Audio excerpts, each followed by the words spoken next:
Exactly 1 year after Sheikh Hasina's dramatic ouster, Bangladesh's Chief Adviser Professor Yunus has unveiled the much anticipated July Declaration, a sweeping charter reflecting the aspirations of people's revolution and promising a democratic reset as claimed by him. But I think its July Declaration is a chimera, nothing else. Because July Declaration violates everything which is fundamental to Bangladeshi ethos. Now, marking a year of the so-called uprising, Chief Adviser Yunus set the tone with a solemn pledge, at least on the face of it, that he is running a people-centric state. Let me play out his bite. আজ আমরা কেবল অতীত স্মরণ করতে আসিনি, আমরা একটি শপথ গ্রহণ করতে এসেছি। শপথ এই, আমরা কোনো ধরনের নিপীড়নের কাছে মাথা নোয়াব না। আমরা প্রতিষ্ঠা করব একটা জবাবদিহিমূলক, মানবিক, গণতান্ত্রিক এবং বৈষম্যহীন রাষ্ট্র, এমন রাষ্ট্র যা সবসময় জনকল্যাণে কাজ করবে। The July Declaration talks about Liberation War of 71, the so-called mass uprising or the student revolt of 24, ending of Sheikh Hasina's rule. It talks about the issues which confronted them, civil service quota, her leaving the party, the killing of the nearly 1,000 protesters. But it is all one-sided. It is all one-sided. There is other side of the story. And to get to the other side of the story, I am joined by Ambassador Veena Sikri and Suhas Chakma. When I read your editorial today and what happened, I thought someone has read it in Dhaka, you know. And the first thing which you said when they used the word anniversary, when I read your editorial, it was simply saying it was not an uprising, it was a meticulously planned regime change. So I think this August 5th declaration is a chimera. Your opening comments, madam. Absolutely, absolutely. It's a real chimera. In fact, I think the Bangladesh, judging from the coverage in their press so far, they're even embarrassed to talk about it too much, you know. And they haven't given it at all the kind of frontline status that if it was a real July declaration, because, as I've mentioned in the op-ed pieces, that a lot of the fake narrative they are pledging now stands exposed. I mean, this is not even a constitutional legitimate government that is saying all these things about the July Declaration. And it was not even a spontaneous students' uprising. It was a very meticulously designed, as you said, regime change operation planned by the Jamaat-e-Islami. And they really want to put the Jamaat-e-Islami in the forefront, and people have been talking about bringing in a caliphate of Bangladesh with Sharia law. So actually, the real intentions of those who are pretending to rule in Bangladesh today are quite different from what is the reality of what they are putting across as a kind of a democratic structure. And even today, in Bangladesh, a new formation has been announced called Mancho 1971, matlab Ekattar Mancho, which is the platform for 1971. It wants to bring together all the forces that stand for the liberation war and will not see any dilution of the value systems that the liberation war stood for, which were democracy and nationalism and secularism and social justice.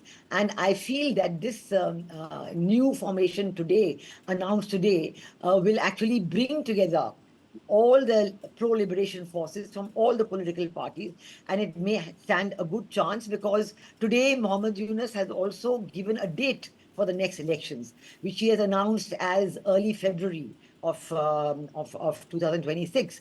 As you know, the army and the BNP and others have been insisting on December 2025, but now he said it will be before the Ramadan, which will be in February. Maybe it will be still advanced even more. But now we really have a countdown starting, and I think it's a very important moment to follow what is happening in Bangladesh and to ensure that this fake narrative is not peddled, because the people of Bangladesh don't support the fake narrative. No, but you know, madam, there's also another thing, Suhas. You know, people only talk about one side of the story. Maybe, yes, there was heavy-handedness on the part of the police, but no one talks about the fact that the 1,000 police stations were burned by these goons there. You know, they can call themselves as, student leaders, but they burned 1,000 police stations. They assaulted minorities and killed policemen in dress. That is also the other side of the story. Well, I would say I think there are two aspects into it. First aspect is what you are referring to. that this government is actually आवाज नहीं आ has रही no idea what they are talking about. Can you hear my voice? Yes, Am yes. I audible? Yes, yes. You are Okay. audible. So what I'm saying, the one aspect is the kind of impunity which this government has given for all the abuses which have been committed in the process of the uprising. That's one part, because there's nothing to write home about.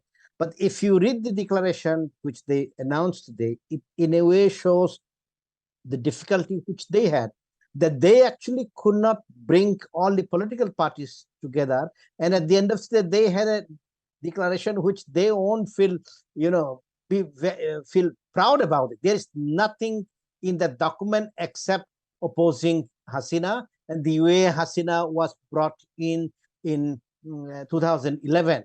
And they even misinterpret the fact that Hasina came to Is he power in using the rules 2011. of reform to delay elections? Is this guy using the rules of reform to delay elections, Yunus? Well, absolutely. I mean, he has not done anything. He only wants to hang on to the power, and he has established what we would say anarchy in Bangladesh. There is no rule of law whatsoever. I mean, if you look at the reports, there are about 700 people who have been killed in the last 1 year in mob lynching. So basically, every day there are two people who are being, beaten to death in the streets. They have replaced the judiciary. In fact, a couple of days back, Sarah Hussein had mentioned that even the Supreme Court judges are scared to give judgments. Then for the last 6-7 months, the government of Bangladesh had, stopped the National Human Rights Commission and they didn't appoint anybody. So if you're so much concerned about atrocities committed by Sheikh Hasina, what would you do? You will strengthen the National Human Rights Commission. You will strengthen the judiciary. So what did they do?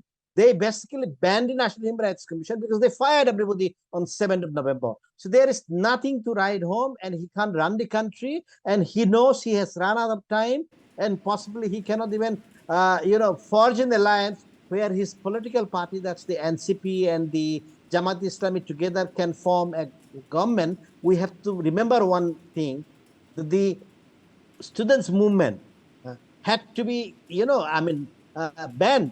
Apart from the central committee, this anti-discrimination students movement, they had to ban everybody because they have been in the business of extortion. No, So there is when we talk about the students, they had this high moral ground. Yes, they are running the government, you are right, extortion rackets, other things are happening. But Ambassador Sikri, there is another aspect to it. These students, well-read people, are ushering hard Islamic sentiments in politics. And they are also destroying the fabric of Bengaliness on which Bangladesh was founded. What I really want to know from you, madam, is how did this streak in the social history of Bangladesh from 71 survive and became so prominent and politically empowered now? Can you unmute yourself, madam? Yeah. You have to unmute yourself. Yes, I agree with you that the students, so-called students, they're not really students at all. The original grouping is just a B team of the Jamaat-e-Islami, and now some of the Jamaat-e-Islami people have broken away and they are wanting to form another party. So there is a multiplicity of people who are claiming the legacy of what they call the July uprising. And the students from the universities, some of whom had joined and come on the streets in the anti-discrimination movement in July last year, they have disassociated themselves completely from this group. So this group, which is called the NCP, the National Citizens Party, today cannot even muster up a good rally. I mean, they have to take the help of various people and, give money for people to come to their rally. We saw in Gopalganj that actually they had the army to protect them, and the army fired on the civilians, which was completely unheard of in Bangladesh. The army has never fired on unarmed civilians, except now, directly with orders from Yunus to protect the NCP. They told the local commander in Gopalganj to protect the NCP, and his people fired on the civilians there. So it's created a huge furor in Bangladesh. So I'm very sad that actually in the last 1 year, all the institutions in Bangladesh, as Ms. Chakma also was relating, all the institutions are being destroyed. The judiciary is no longer real because the old judges were surrounded, forced to resign. The vice chancellors are no longer real because they were surrounded by the mobs and forced to resign. This government, this regime has no authority to appoint judges, to appoint vice chancellors, to appoint commission heads. They have no authority at all. It's a make-believe system that they've been following for the last 1 year. And now on the basis of this make-believe system, they want to go ahead and have so-called elections. Two things are very important for the elections, and I'd like to emphasize on these two things. One is that the election must be free, fair, and inclusive. This is very important because the Yunus regime has But they have tried to not allowed ban- Awami League to participate. Yes. They're not allowing Yes. them to participate.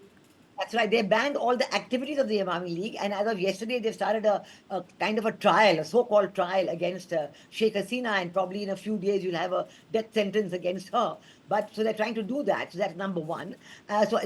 There must be free, fair, and inclusive elections. Nobody must be banned. Secondly, it is very important that a new caretaker government be appointed for a period of 90 days just to conduct the elections. That's the mandate of a caretaker government. This Yunus regime, they cannot conduct elections. They have no authority to conduct elections, and they have forfeited all their rights because they have not followed Okay. the mandate program. So these two conditions must be fulfilled, and elections Okay. must be held as soon as possible with complete participation. Okay. I'm sorry, run short of time. Suhas, 30 seconds to you. Do you think fair elections are happening in Bangladesh? Absolutely not. They just want to make sure that a government which is formed, it has to be formed with the help of NCP and Jamaat Islam. So that's what they want to ensure, and there will not be free and fair elections. Thank you both of you for joining me. Today was an important day because what happened in Bangladesh to many people would be that it was a popular uprising. It was not a popular uprising. It was a meticulously planned regime change which has created safe haven for Islamists and hardcore fundamentalists in Bangladesh. And Bangladesh it itself is turning into a client state not only of China but also of Pakistan with changes in the visa regime.